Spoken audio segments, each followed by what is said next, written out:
एजुकेलेरा में आप सभी का स्वागत है। ट्वेल्थ कॉमर्स वाणिज्य सब्जेक्ट हमारा अकाउंटेंसी लेखा शास्त्र और चैप्टर अभी चल रहा है साझेदारी। साझेदार की सेवानिवृत्ति मृत्यु, रिटायरमेंट, डेथ ऑफ पार्टनर। इस चैप्टर पर इस पार्ट पर ये जो वीडियो है पार्ट नंबर 5 पांचवा भाग है।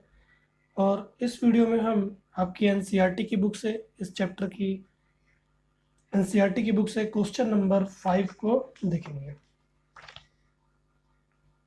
तो ये देखिए क्वेश्चन नंबर 5 आपकी एनसीईआरटी की बुक से। तो आइए हम प्रश्न प्रारंभ करते हैं। देखिएगा क्वेश्चन नंबर 5 लिखा है, दिग्विजय, ब्रिजेश तथा पराक्रम फर्म में साझेदार हैं। तीन साझेदार दिग्विजय, ब्रिजेश तथा पराक्रम, जिनका लाभ विभाजन अनुपात, अपने लाभ को ये लोग कैसे बांटते हैं, 2-2-1 है। इनका अनुपात 2-2-1 है। 31 मार्च 2017 को उनका तुलन पत्र इस प्रकार है। इनका चिट्ठा बता रहा है किस दिनांक पर, 31 मार्च 2017 को, साल के अंतिम दिनांक पर। तो देखिएगा चिट्ठा लिखा है, दायित्व पक्ष में लेनदार 49,000 के 49,000, संचय 18,500, दिग्विजय की पूंजी 82,000 रुपये, ब्रिजेश की पूंजी 60,000 60,000 रुपये और पराक्रम की पूंजी 75,500 रुपये। पूरा टोटल मिलाकर इधर का योग, हमारा दायित्व पक्ष का योग होता है 2,85,000। उसी तरह रोकड़ देखते हैं, रोकड़ 8,000 रुपये, देनदार 19,000 रुपये, स्टॉक 42,000 रुपये, भवन 2,07,000 रुपये और पेटेंट 9,000 रुपये। इधर का योग हमारा 2,85,000। आगे एडजस्टमेंट में आप देखिएगा क्या लिखा हुआ है, 31 मार्च 2020 को, ठीक है, यहाँ पर थोड़ा सा डेट आप देखेंगे, यहाँ पर 31 मार्च 2017 दिया हुआ है और यहाँ पर लिखता है 31 मार्च 2020। तो आप इसको सुधार लीजिएगा, 31 मार्च 2020। ठीक है, 31 मार्च 2020 का ये चिट्ठा दिया हुआ है। इसी दिनांक पर 31 मार्च 2020 को ब्रिजेश निम्न शर्तों पर सेवानिवृत्ति होता है। ब्रिजेश जो है वो रिटायर हो रहा है 31 मार्च 2020 को और कुछ शर्तों के आधार पर हो रहा है। पहला, फर्म की ख्याति का मूल्यांकन, जिस दिनांक पर ब्रिजेश जा रहा है, रिटायर हो रहा है 31 मार्च 2020 को, उस दिनांक पर क्या किया गया, फर्म की ख्याति का मूल्यांकन किया गया। मतलब इनके व्यापार का जो ख्याति है उसका मूल्यांकन किया गया। कितने पर, 70,000 रुपये हुआ तथा पुस्तकों में नहीं दर्शाया जाएगा। तो फर्म का इन्होंने मूल्यांकन करवाया 70,000 रुपये और लिखा है पुस्तकों में नहीं दर्शाया जाएगा। वैसे भी ख्याति जो होता है वो पुस्तक में नहीं दर्शाया जाता, जो सेल्फ जनरेटेड बनाई हुई ख्याति होती है उसको पुस्तक में नहीं दर्शाया जाता। इसका हम समायोजन करेंगे, समायोजन प्रविष्टि हम देखेंगे अभी। आगे लिखा है 2,000 रुपये मूल्य के डूबत ऋण को अपलेखित किया। मतलब 2,000 का डूबत ऋण, ठीक है, 2,000 रुपये डूबत ऋण, मतलब देनदार जो है उस पर 2,000 रुपये डूब रहा है, डूब गया, उसको अपलेखित करना है। हानि है, 2,000 रुपये नहीं प्राप्त होगा, हानि है। पुनर्मूल्यांकन खाता अभी बनाएंगे, हानि को डेबिट साइड लिखा जाता है, पुनर्मूल्यांकन के लिखेंगे हम इसको। आगे तीसरा पॉइंट लिखता है, पेटेंट को मूल्य रहित माना जाएगा। मतलब ये पेटेंट जो आपको दिखा रहा है इसको क्या मानना है, अब मूल्य रहित, मतलब इसका मूल्य अब नहीं रहेगा। तो मूल्य नहीं रहेगा तो क्या करना होगा, इसको राइट ऑफ, मतलब अपलेखित करना होगा। कैसे अपलेखित किया जाएगा, जो साझेदार इसको बनाए हैं, मतलब कि ये तीनों ही इसको बनाए हैं, दिग्विजय, ब्रिजेश तथा पराक्रम, इनकी पूंजी से ये 9,000 की राशि समाप्त हो जाएगी। मतलब पूंजी से घटाया जाएगा। एक तो ये संपत्ति पक्ष से हट जाएगा पेटेंट, और दूसरा इनकी पूंजी से 9,000 रुपये इनके अनुपात में घटा देंगे। ठीक है, तो पेटेंट क्या है, पेटेंट एक अमूर्त संपत्ति है। पेटेंट क्या है, एक अमूर्त संपत्ति। जैसे ख्याति एक अमूर्त संपत्ति है, उसी तरह पेटेंट भी अमूर्त संपत्ति है। ठीक है, तो पेटेंट को यहाँ पर समाप्त किया क्योंकि पेटेंट का मूल्य रहित माना जाएगा। आगे लिखता है, पुनर्मूल्यांकन खाता साझेदारों के पूंजी खाते तथा ब्रिजेश के सेवानिवृत्ति होने के बाद दिग्विजय तथा पराक्रम का तुलन पत्र तैयार करें। हमको पुनर्मूल्यांकन खाता बनाने बोल रहा है, साझेदारों के पूंजी खाता बनाने को बोल रहा है, और तुलन पत्र बनाने बोल रहा है दिग्विजय और पराक्रम का। जब ये चला जाएगा, ब्रिजेश जब चला जाएगा तो बाकी के दो साझेदार बचेंगे, अब वो दोनों व्यापार चलाएंगे, तो इनका हमको एक नया चिट्ठा बनाना है। सवाल हमको ये चीज़ें कह रहा है। तो हमने देखा सवाल को। अब सवाल में हमको जो जो प्रश्न में जो जो बनाने को कहा गया है उनका हम फॉर्मेट खींचेंगे। पुनर्मूल्यांकन खाता, पूंजी खाता और तुलन पत्र, तीनों का फॉर्मेट खींचेंगे। फिर सवाल को हम शुरू से पढ़ते जाएंगे। ठीक है, जब फॉर्मेट खींचने के बाद शुरू से हम पढ़ते जाएंगे, क्योंकि तीनों ही चीज़ें जो जो इन सवालों में, इस तरह के सवालों में जितनी चीज़ें बनाई जाती हैं वो इस सवाल में आपको बोल रहा है बनाने को, तो हम तीनों का फॉर्मेट खींचेंगे। सवाल को शुरू से पढ़ते जाएंगे, प्रश्न को शुरू से पढ़ते जाएंगे, जो जो जहाँ लिखाता है उसको लिखते जाएंगे।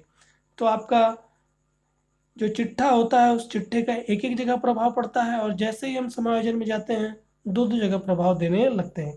तो आइए हम अब सवाल को हल करते हैं। तो ये मैंने फॉर्मेट खींचा हुआ है, आप देखेंगे प्रश्न में तीन चीज बनाने बोल रहा है। पुनर्मूल्यांकन खाता हमने फॉर्मेट खींचा, साझेदार का पूंजी खाता इसका भी फॉर्मेट खींच लिया, तुलन पत्र का भी हमने फॉर्मेट खींच लिया। आप देखें पुनर्मूल्यांकन विवरण राशि, विवरण राशि, उसी तरह पूंजी खाते में दिनांक, विवरण, और ये दिग्विजय की राशि, ब्रिजेश की राशि, और उसके बाद ये हमारा तीसरा साझेदार पराक्रम की राशि। तो दिग्विजय,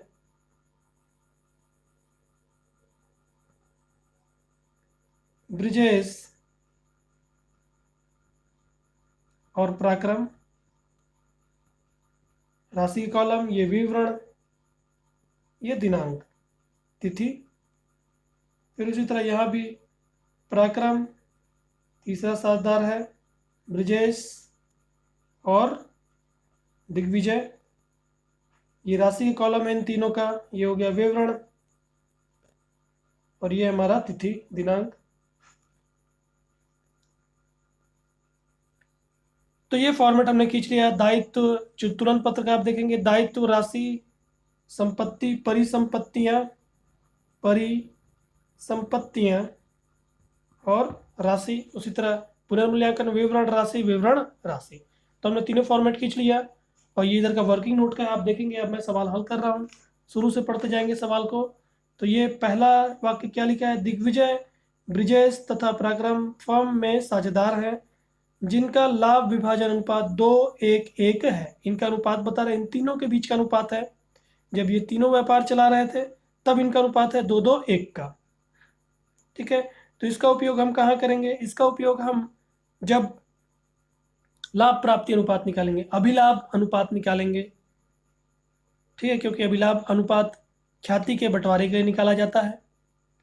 जो साझेदार जा रहा है उसके हिस्से के ख्याति को हम निकालते हैं और उसके पूंजी में जोड़ दिया जाता है, और इसके हिस्से का जो साझेदार जा रहा है उसके हिस्से की ख्याति को जो बचे हुए साझेदार हैं जो व्यापार अब चलाएंगे उनके पूंजी खाते से घटाया जाता है उनके लाभ प्राप्ति अनुपात में।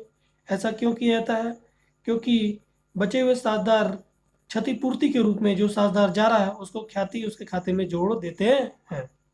ठीक है, इसलिए लाभ प्राप्ति अनुपात में इसकी सहायता ली जाएगी। और दूसरा, जब पुनर्मूल्यांकन लाभ या हानि निकलेगा तो उसके बंटवारे के लिए भी इसका उपयोग होगा, हम देखेंगे आगे। फिर लिखा 31 मार्च 2017, 31 मार्च 2020, ठीक है, को उनका तुलन पत्र इस प्रकार है, ये बता रहा है तुलन पत्र। तो अब लेनदार, अब इसको कहाँ लिखेंगे, क्योंकि हम चिट्ठा बना रहे हैं नया, तो लेनदार को लिख देते हैं चिट्ठे में। लेनदार यहाँ पर लिखेंगे लेनदार, अमाउंट हमारा दिखा रहा है लेनदार का 8,000 रुपये, सॉरी 8,000 नहीं, 49,000, 49,000 रुपये लेनदार का हमारा दिखा रहा है। 49,000 लेनदार लिख दिए। फिर नीचे संचय, तो आप देखेंगे संचय यहाँ पर दिया हुआ है।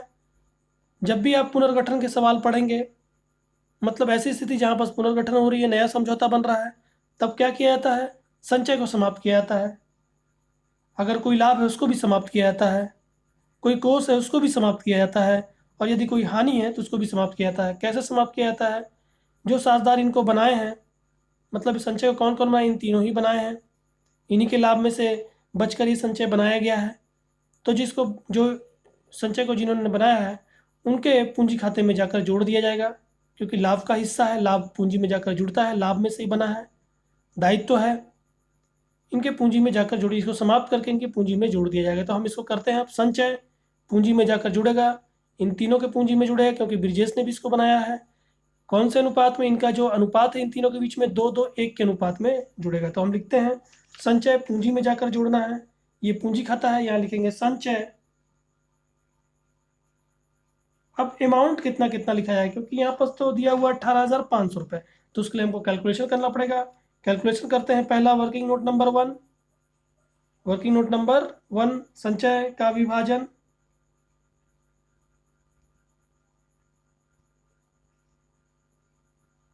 संचय का विभाजन पहला दिग्विजय के लिए, तो संचय कितना है? 18,500 रुपये। अब दिग्विजय का अनुपात क्या? आप अनुपात देखेंगे इनका, इन तीनों के बीच में 2-2-1 का है इन तीनों के बीच में, ठीक है। 2/5, तो 5 थे 15, 18 में से 15 गया, 3 बचा, 3 और 5 35, फिर 5 7 35 कट गया पूरा, ये पूरा कट गया, 2 शून्य उतार दिए। इसको गुणा करते हैं 2 से, अंश और अंश को गुणा करते हैं तो हो गया हमारा 3 दूनी 6 और 7 दूनी 1400, तो 6,000 में 1400 और जोड़ दिए, 7,400 रुपये। फिर उसी तरह दूसरा साझेदार ब्रिजेश, ब्रिजेश को भी प्राप्त होगा इसमें हिस्सा, क्योंकि संचय उसने भी बनाया है। उसके रहते हुए ये संचय बना है 18,500 का, 2/5, इसका भी अनुपात 2/5 का है, तो वही 3,700। यहाँ भी आएगा 7,400 इसका हिस्सा। और उसी तरह अगला साझेदार है पराक्रम, इसका हिस्सा निकालते हैं।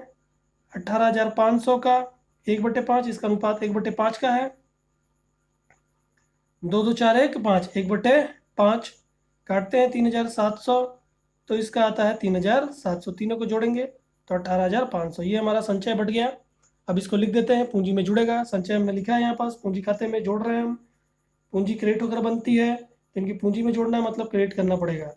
तो 7,400, 7,400 और पराक्रम में 3,700। ये हमने संचय को यहाँ समाप्त कर दिया, ठीक है। बस ये हुआ है कि ये दायित्व है, एक दायित्व को यहाँ समाप्त करके इनकी पूंजी में जोड़ दे रहे हैं। बस फर्क क्या पड़ रहा है, ये यहाँ से समाप्त होकर इसमें जाकर जुड़ गया है, बैलेंसिंग हो जा रहा है हमारा।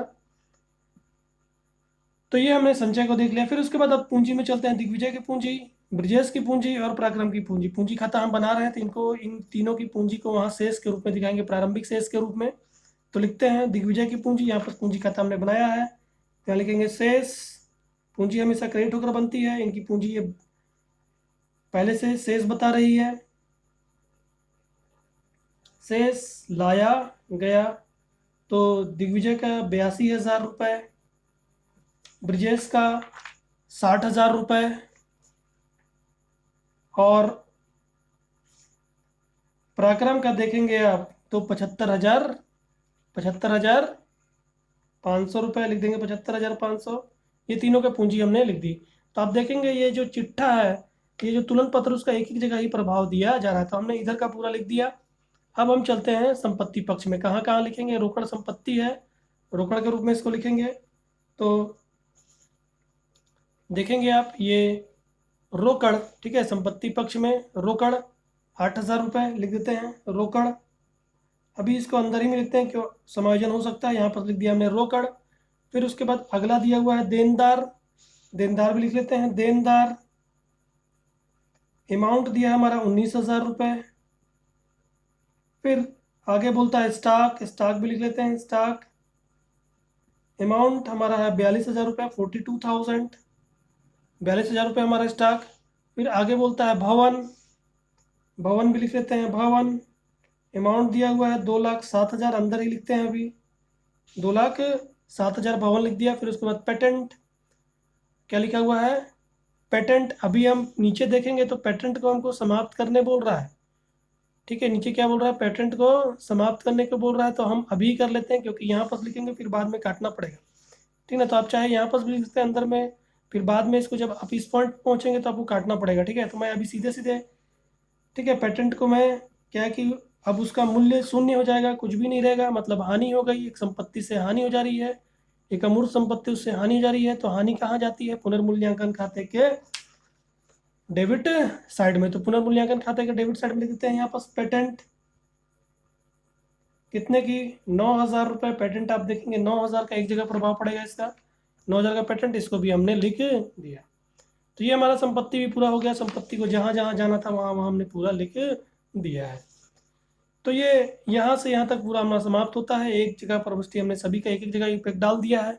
अब चलते हैं हम नीचे एडजस्टमेंट में। नीचे जैसे एडजस्टमेंट में आएंगे अब दो जगह प्रभाव डालेंगे। देखिएगा 31 मार्च 2020 को ब्रिजेश निम्न शर्तों पर सेवानिवृत्त होता है। सेवानिवृत्त हो रहा है ब्रिजेश। पहला, फर्म की ख्याति का मूल्यांकन 70,000 रुपये हुआ तथा पुस्तक में नहीं दर्शाया गया। अब ये क्यों दिया हुआ है? क्योंकि यहाँ पर ब्रिजेश जा रहा है तो ब्रिजेश का हिस्से का ख्याति उसको क्षतिपूर्ति के रूप में दिया जाएगा, क्योंकि उसने भी व्यापार के नाम को बनाया है।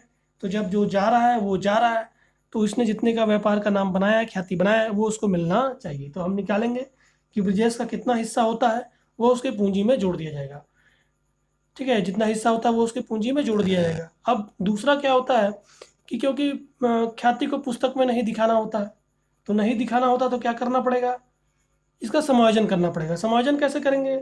जो साझेदार बच गए हैं व्यापार जो चलाने के लिए, अब जो साझेदार व्यापार चलाएंगे वो क्या करेंगे? अपनी पूंजी से कम करके इसको, जो इसका हिस्सा होता है 14,000 रुपये, वो उसके पूंजी में जोड़ दिया जाएगा। अब कैसे कम करेंगे? इसके लिए हमको अभिलाभ अनुपात की आवश्यकता होती है, मतलब लाभ प्राप्ति अनुपात की आवश्यकता होती है, तो वो हमको गणना करना पड़ेगा। तो आइए अब हम इस ख्याति का करते हैं। पहले ब्रिजेश का, क्योंकि ब्रिजेश को ख्याति मिलना है उसका हिस्से का, तो पहले ब्रिजेश का ख्याति निकालते हैं, फिर उसका समायोजन करेंगे। तो पहले दूसरा देखिएगा, ब्रिजेश की ख्याति, ब्रिजेश के भाग की ख्याति कैलकुलेशन कर रहे हैं हम, कितना अमाउंट निकलेगा ये देख रहे हैं। तो देखेंगे 70,000 रुपये पूरे फर्म की ख्याति है। अब ब्रिजेश का अनुपात कितना है? 2/5। ठीक है, 2/5, तो 70,000 का 2/5 उसको मिलना चाहिए। तो काटेंगे हम यहाँ पास,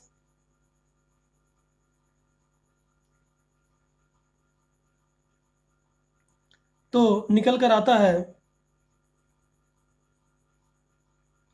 5 एकम 5,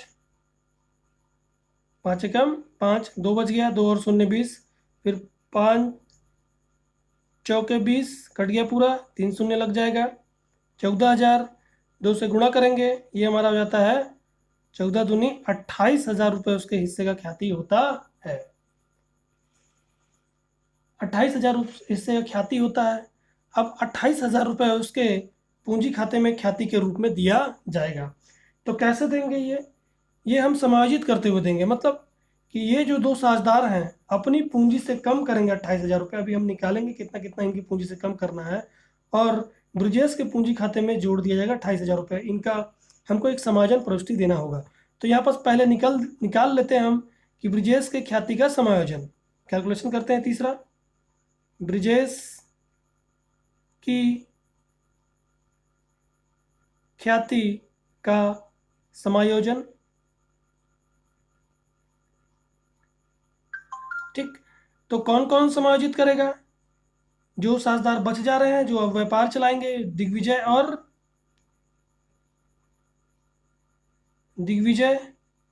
और पराक्रम।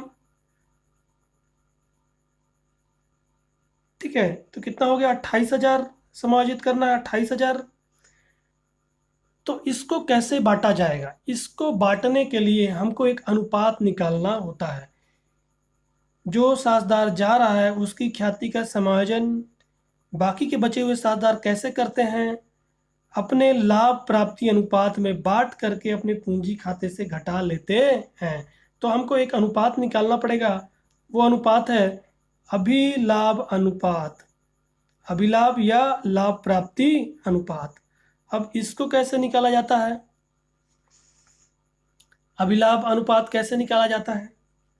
तो इसके लिए सूत्र है नया अनुपात ऋण पुराना अनुपात। ठीक है, तो किन के लिए? केवल दिग्विजय और पराक्रम के लिए। ठीक ना? तो दिग्विजय का नया अनुपात आप देखेंगे कि सवाल में आपको कहीं भी नया अनुपात नहीं बताया हुआ है। जब आप सवाल पूरा पढ़ेंगे तो कहीं भी नया अनुपात नहीं बताया हुआ है। तो हम क्या करेंगे कि ये जो अनुपात दिया हुआ है उसमें से ब्रिजेश का अनुपात निकाल देंगे और 2 और 1 जो इनका अनुपात बच जाता है वही इनका नया अनुपात हम मान लेंगे। ठीक है, तो यहाँ पर इनका नया अनुपात यहाँ पर जब ये निकल जाएगा तो इनका नया अनुपात 2 और 1 का बन जाएगा। ठीक है, तो नया अनुपात 2 और 1 का, और इनका इन तीनों के बीच का अनुपात पुराना जो था 2 2 1 का है। तो नया अनुपात दिग्विजय के लिए 2/3, 2 और 1 3 होता है, 2/3 नया अनुपात। और पहले का अनुपात इन तीनों के बीच का दिग्विजय के लिए 2/5 देखेंगे, दिग्विजय का 2/5 था, पहले का अनुपात 2/5 और अब नया अनुपात 2/3 है। नए अनुपात में पुराना अनुपात घटा देंगे, तो यहाँ पर इन दोनों का लसा निकालेंगे, दोनों यह भाज्य संख्या है, दोनों को गुणा कर सकते हैं हम 15। अब इस 15 को 3 से भाग देंगे, भागफल 5, 5 दूनी 10, फिर बीच में ऋण का निशान, फिर इस 15 को 5 से भाग देंगे, भागफल 3, 3 दूनी 6, तो 10 में 6 घटाएंगे तो 4/15, ये इसका लाभ प्राप्ति अनुपात है। फिर उसी तरह ब्रिजेश के लिए, पराक्रम के लिए, ब्रिजेश तो जा रहा है, उसके लिए लाभ प्राप्ति अनुपात नहीं निकलेगा, पराक्रम के लिए निकलेगा। ठीक है, तो पराक्रम का देखेंगे आप, पहले का अनुपात है उसका नया अनुपात है उसका 1/3, और पहले का अनुपात है उसका 1/6, 1/5, पहले का अनुपात है उसका 1/5, अभी नया अनुपात है उसका 1/3, तो नए अनुपात में पुराना अनुपात घटेगा, तो उसी तरह हम फिर निकालेंगे, तो यहाँ पास भी 15, अब बारी बारी भाग देंगे, 15 को 3 से भाग देंगे, भागफल 5, 5 एकम 5, बीच में ऋण का निशान, फिर इस 15 को 5 से भाग देंगे, भागफल 3, 3 एकम 3, तो यहाँ पास आता है 2/15।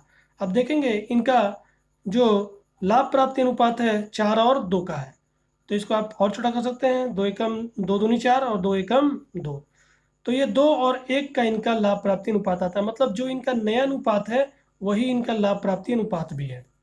कहने का अर्थ है कि जब भी आपको ये ना बताए, नया अनुपात ना बताए, सवाल में नया अनुपात नहीं बताया है, उसके विषय में कोई भी जानकारी नहीं दिया है किस तरह नया अनुपात निकाला जाएगा, तो हम क्या करते हैं, जो इनका अनुपात बचता है उसी को हम लाभ प्राप्ति अनुपात भी बोल सकते हैं, वही नया अनुपात भी है और वही लाभ प्राप्ति अनुपात भी है।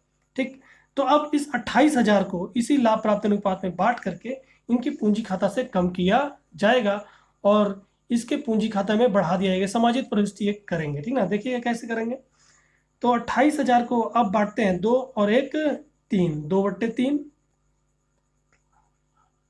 ठीक है, काटेंगे, तो यहाँ पास 3 8 24, 3 9 27, 3 9 27, 28 में से 27 चला गया, 28 में 27 चला गया, एक बचा, एक और शून्य 10। ठीक है, फिर 3 तिहाई 9, फिर एक बच जाएगा 10, फिर 3 तिहाई 9, फिर एक बच जाएगा 10, 3 तिहाई 9, इसी तरह दशमलव चलता रहेगा। ठीक है, इसी तरह दशमलव हमारा 3 3 का चलता रहेगा। अब इसको गुणा कर देंगे, तो यहाँ पास, ठीक है, यहाँ पास हमारा हो जाएगा 6 6, यानी इन दोनों को गुणा किए 2 2 से, तो यहाँ पास आ गया 6 6 दशमलव, फिर यहाँ पास 6 6, और फिर एक बार और 6, और फिर 9 दूनी 18, मतलब 18,666 रुपये, या हम राउंड फिगर में 18,667 रुपये बोल सकते, ये इसका हिस्सा है। 28,000 बोलो, 18,667 रुपये। फिर उसके बाद इसका हम देखते हैं 28,000 में इसका हिस्सा कितना है, तो 1/3, जब यहाँ से काटेंगे तो 9,333.33 3 3 इस तरह चलता जाएगा, तो इसका कितना निकल कर आएगा, 9,333 रुपये।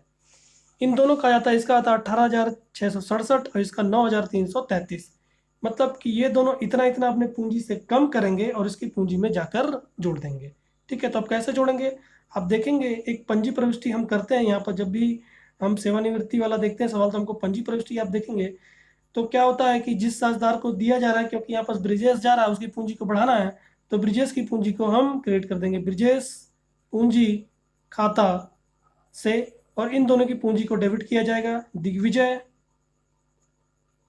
पूंजी खाता नामे और पराक्रम पूंजी खाता नामे। अब अमाउंट 18,667, 9,333 दोनों को जोड़ेंगे तो 28,000 आ जाता है। इसके पूंजी में 28,000 जुड़ जाएगा और इनकी पूंजी से इतना इतना निकल जाएगा, क्योंकि हमने पूंजी को क्रेडिट किया है, पूंजी को डेबिट किया है। पूंजी को डेबिट कब करते हैं, जब पूंजी को कम करना है, और जब जोड़ना है तो उसको क्रेडिट किया जाता है। हम पूंजी हमेशा क्रेडिट होकर बनती है, क्योंकि दायित्व है। ठीक है, तो हम इसका ये समायोजन प्रविष्टि जो ये ख्याति का है उसका हम खाते में लिखते हैं। पूंजी खाते में देखेंगे आप, ब्रिजेश का पूंजी खाता क्रेडिट है, तो ब्रिजेश के पूंजी खाता, ये ब्रिजेश का पूंजी खाता है, ये ब्रिजेश का पूंजी खाता है, ठीक ना। और ब्रिजेश के पूंजी के क्रेडिट साइड गए, क्रेडिट है तो ब्रिजेश के पूंजी खाता के क्रेडिट साइड गए, और इन दोनों का नाम लिखेंगे दिग्विजय। दिग्विजय अमाउंट किस में लिखाएगा, क्योंकि ब्रिजेश की पूंजी को बढ़ाना है, तो ब्रिजेश की पूंजी में हम दिग्विजय कितना दे रहा है, 18,667 ब्रिजेश दे रहा है अपनी पूंजी से कम करके। तो यहाँ पर ब्रिजेश का नाम, दिग्विजय का नाम लिख के ब्रिजेश की राशि के कॉलम में लिख दिया जाएगा, बढ़ा दिया जाएगा। फिर उसी तरह आप देखेंगे पराक्रम अपनी पूंजी से कितना दे रहा है, तो यहाँ पर लिखेंगे पराक्रम, ठीक है, 9,333 रुपए, ठीक। तो ये हमने क्या किया, ब्रिजेश का जो ख्याति का जो राशि होता है 28,000 रुपये, वो दे दिया इन दोनों के पूंजी खाते से घटाकर। अब आप देखेंगे इन दोनों की पूंजी को हमने डेबिट भी किया, क्योंकि ये पूंजी खाता है, तो इन दोनों की पूंजी को डेबिट किया, तो इन दोनों की पूंजी का डेबिट साइड जाना होगा, ये इन दोनों की पूंजी का डेबिट साइड है, इसके डेबिट साइड गए। और क्रेडिट में किसका नाम लिखा हुआ है, ब्रिजेश का नाम लिखा हुआ है, तो यहाँ पर ब्रिजेश लिख देते हैं। ब्रिजेश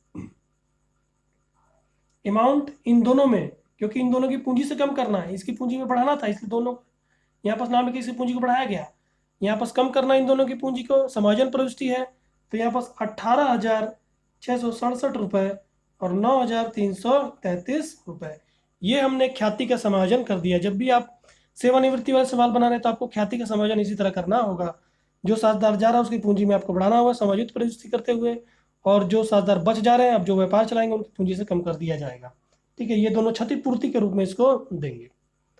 तो ये हमने ख्याति कर लिया, जो हमारा पॉइंट था 70,000 रुपये का फर्म की ख्याति था, निकाला 28,000 रुपये ब्रिजेश का हिस्सा आया, उसको हमने उसके पूंजी खाते में दे दिया।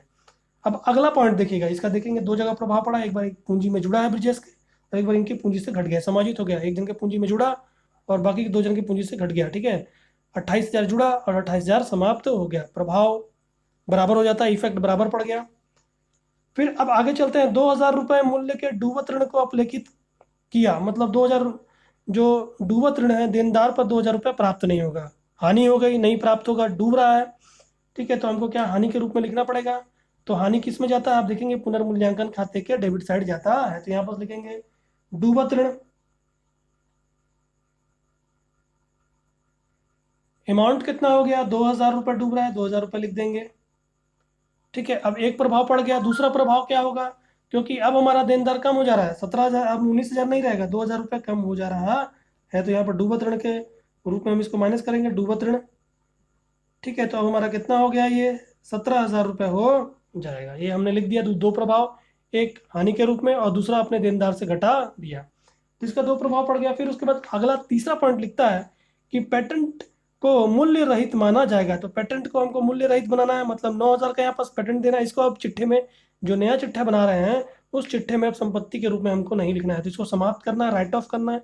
कैसे राइट ऑफ होगा, मतलब कि जो साझेदार इसको बनाए थे, मतलब ये तीनों ही इसको बनाए व्यापार चला रहे थे, तो इनके पूंजी से ये 9,000 रुपये कम कर दिया जाएगा, इनके अनुपात में, एक तो संपत्ति कम होगी और दूसरी तरफ इनकी पूंजी भी कम हो जाएगी, बराबर पड़ जाएगा इफेक्ट, एक तरफ संपत्ति गया और दूसरी तरफ इनकी पूंजी भी उतनी से कम हो जाएगी, ठीक है। तो इसका पंजी प्रविष्टि आप देखेंगे, इन तीनों का पूंजी खाता डेबिट, इन तीनों का पूंजी खाता डेबिट, और पेटेंट खाता क्रेडिट, पेटेंट संपत्ति है, ठीक है, डेबिट होकर बनी होगी, आज क्रेडिट करके उसको समाप्त कर देंगे, और इन तीनों की पूंजी से कम करना है, पूंजी क्रेडिट होकर बनता है, डेबिट होकर समाप्त होता है, समाप्त करना है, इसलिए इन तीनों के पूंजी खाते को डेबिट कर दिया जाएगा।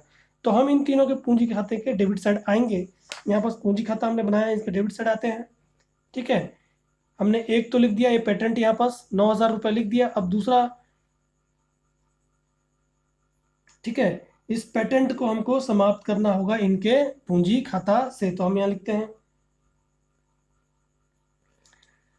यहाँ पास अभी ना लिखकर, क्या है कि ये जो पेटेंट है, क्या है कि हमने कहाँ लिख दिया है, पुनर्मूल्यांकन में लिख दिया है, अभी पुनर्मूल्यांकन में लिख दिया है, ये हानि के रूप में अभी बटेगी, ये 9,000 रुपये हमने हानि के रूप में लिखा है, अभी ये हानि के रूप में बटेगी और पूंजी खाते में ही हस्तांतरित होगी। तो अभी हम ना लिखे इसको, एक ही जगह पर इसका प्रभाव रहने देते हैं, अभी ये बटेगा यहाँ पास, ठीक है, क्योंकि एक प्रभाव तो हमने यहाँ पर लिखे, दूसरा प्रभाव क्या हुआ, दूसरा प्रभाव हमारा पेटेंट यहाँ से घट गया है, ठीक। तो 2 जगह पेटेंट का भी हमारा प्रभाव पड़ गया, एक हानि के रूप में और दूसरा संपत्ति से हमने पेटेंट को हटा दिया। तो यहां तक पढ़ने के बाद अब आगे आप देखेंगे पुनर्मूल्यांकन खाता बनाइए, पूंजी खाता बनाइए और चिट्ठा बनाइए, तीनों का हमने फॉर्मेट खींच दिया, हमने पूरा सवाल पढ़ लिया। अब क्या करेंगे हम, अब इसको बंद करेंगे बारी बारी। कैसे बंद करेंगे, पहला हमारा पुनर्मूल्यांकन खाता बंद होगा, फिर उसके बाद हमारा पूंजी खाता बंद होगा, और पूंजी का जो अंतिम शेष आएगा वो यहाँ पास हम लिख कर फिर चिट्ठे को बंद करेंगे। तो आइए अब हम सवाल को बंद करते हैं, क्लोज करते हैं। कैसे कैसे बंद करेंगे, पहले पुनर्मूल्यांकन को बंद करते हैं। देखेंगे आप यहाँ पास इन दोनों का योग, यहाँ 11,000 रुपये ये हानि है, हानि 11,000 रुपये, इधर कुछ भी नहीं है, मतलब 11,000 की हानि हो गई। ये हानि कहाँ जाएगी, इनके पूंजी खाते में हस्तांतरित हो जाएगी। ये हानि को कौन वहन करेगा, ये सभी साझेदार जो इसको, जो अभी साझेदार है, ठीक ना, वही वहन करेंगे। ब्रिजेश को लेते हुए वहन करेंगे, क्योंकि ब्रिजेश भी इसको बनाया है, ठीक है। ब्रिजेश भी जब ये था तो उस समय साझेदार था। तो यहाँ पास लिखेंगे पूंजी खाता, ठीक है। अब यहाँ पास हो गया दिग्विजय, ब्रिजेश और पराक्रम। अब कितना कितना अमाउंट लिखेगा, हानि तो 11,000 की हो गई, कितना कितना अमाउंट लिखना होगा, इसको हमको कैलकुलेशन करना पड़ेगा। तो यहाँ पास पुनर्मूल्यांकन हानि, पुनर्मूल्यांकन हानि का विभाजन, हानि है उसका विभाजन कर रहे हैं। पहले दिग्विजय के लिए,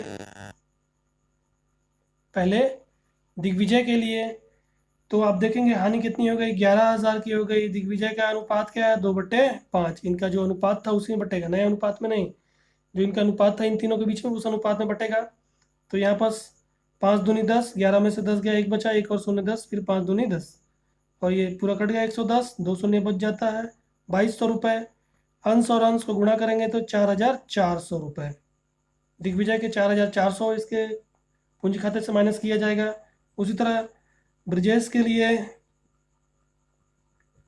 11,000 का 2/5, इसका भी 2/5 का अनुपात है, तो ये 2,200, 2 से गुणा करेंगे 4,400, यहाँ 4,400 लिखाएगा।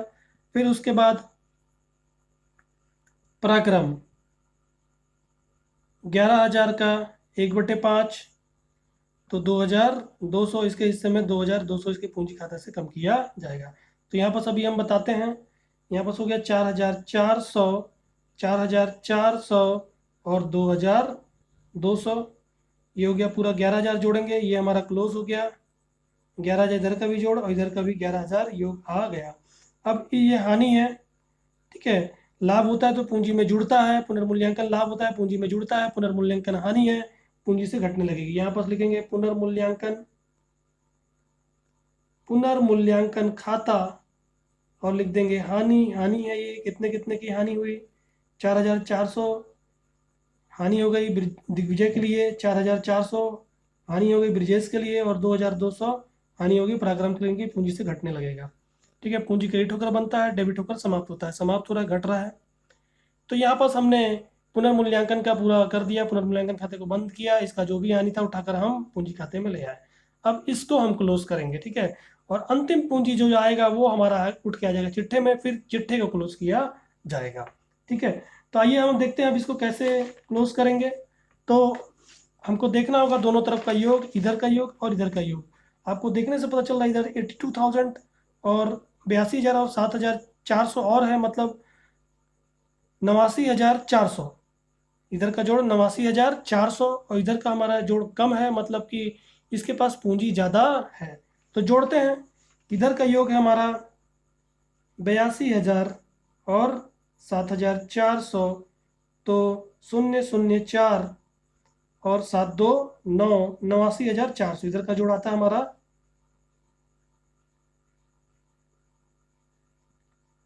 89,400 लिख दिए। और इधर का योग हमारा 18,600, 18,667 और 4,400, 18,667 और 4,400 जोड़ते हैं 7 6, 6 4 10 की 0, एक हारसिल, 6 4 10 की 0, एक हारसिल, 8 4 12, 12 13 की 3, एक हारसिल, और यहाँ पर तो 23,067 रुपये होता है। इधर का योग 23,067 और इधर का योग 89,400।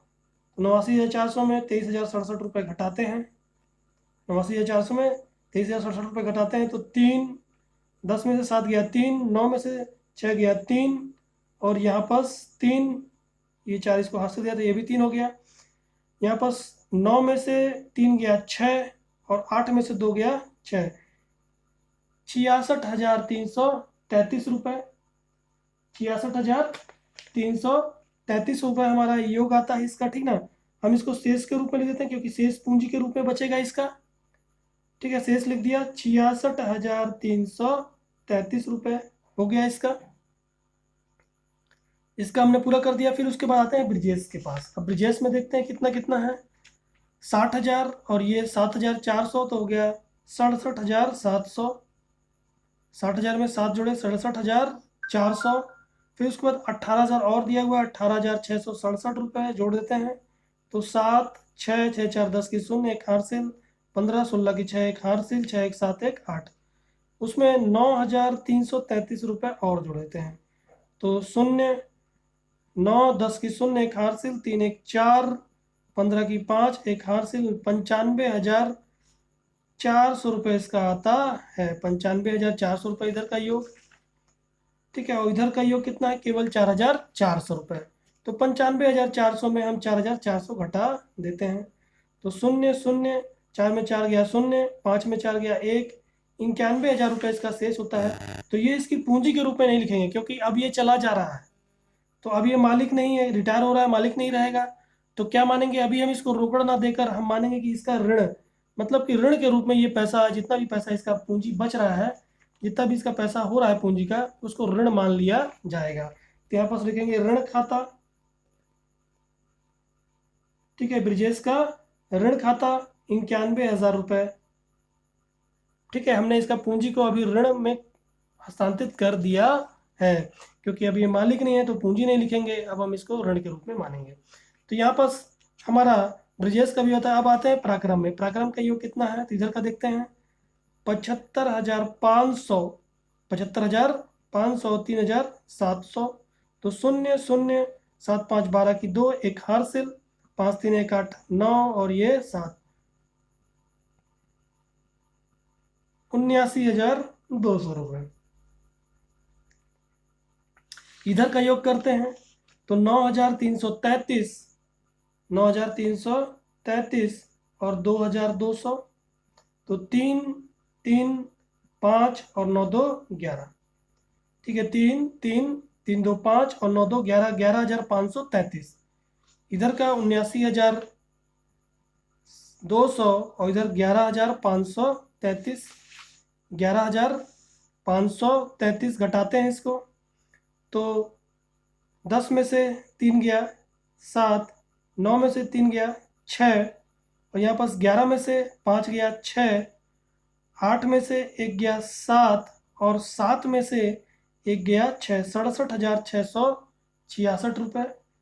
67,667 रुपये इसका आता है।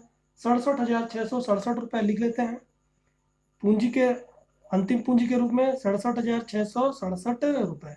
तो हमने पूरा लिख दिया। अब इनका योग कर देंगे, इतना ही आएगा, इतने के बराबर 89,400, 95,400 और ये हो गया 79,200। ये हमारा क्लोज हो जाएगा। तो ये हमारा पूंजी खाता भी क्लोज हो गया। पूंजी खाता हमने क्लोज कर दिया। अंतिम पूंजी इनकी कितनी निकली,